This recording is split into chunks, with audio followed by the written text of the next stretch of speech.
Chuck? I haven't talked to Chuck yet. Chuck went to the hospital. I didn't talk to him yet. I literally just got out of the arena right now. Safe to say that's it? Huh? It's safe to say that's it? Yeah, and I hope he agrees, and I don't think he won't. You know, the thing is about Chuck Liddell. Chuck Liddell came in, and we talked about it before, in fantastic shape. He worked hard for this thing, and you know, I think him and Rich Franklin tonight fought the type of fights that made them both famous and made them both world champions tonight. Those two went at it in the first round, nonstop, toe-to-toe, and it was a fun fight. And just any thought on potentially being his very last opponent last time the Iceman was in the octagon? No, not really. I mean, it's kind of a bittersweet victory because Chuck and I are friends. I really like Chuck. And I went to his locker room after the fight to check on him, but he was with the doctors, and I just spoke to John Hackman for a few seconds. And I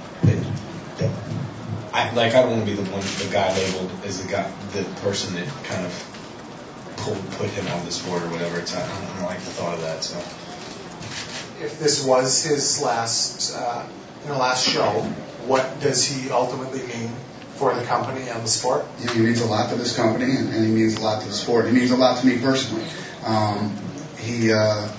You know, I said this before. You know, early on in the early days when we got no press, no coverage, and everything, Chuck would be on the road with me for weeks on end. You know, traveling and you know, representing the sport and helping us build it. He was a great champion. He was a great business partner, et cetera, et cetera. So he's always going to have a home with the UFC. And, you know, people love him, and he's always got other opportunities outside of the octagon. Because you know, I always used to say to guys when we first started building this company, it's about how famous you can become while you're fighting.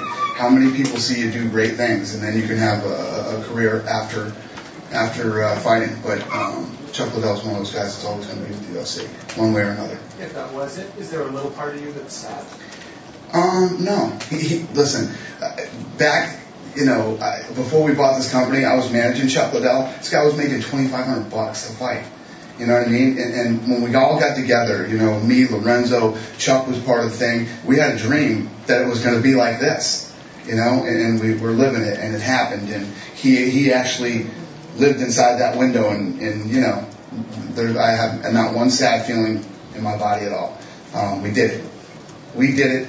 He was part of it, and he'll always be a part of it. And he wanted this. You know what I mean? Believe me, if you don't think, you guys know me, you guys don't think I sat down and went at it with him over him taking this fight. That's why he took it so serious, and that's why he came out and he gave it his last shot.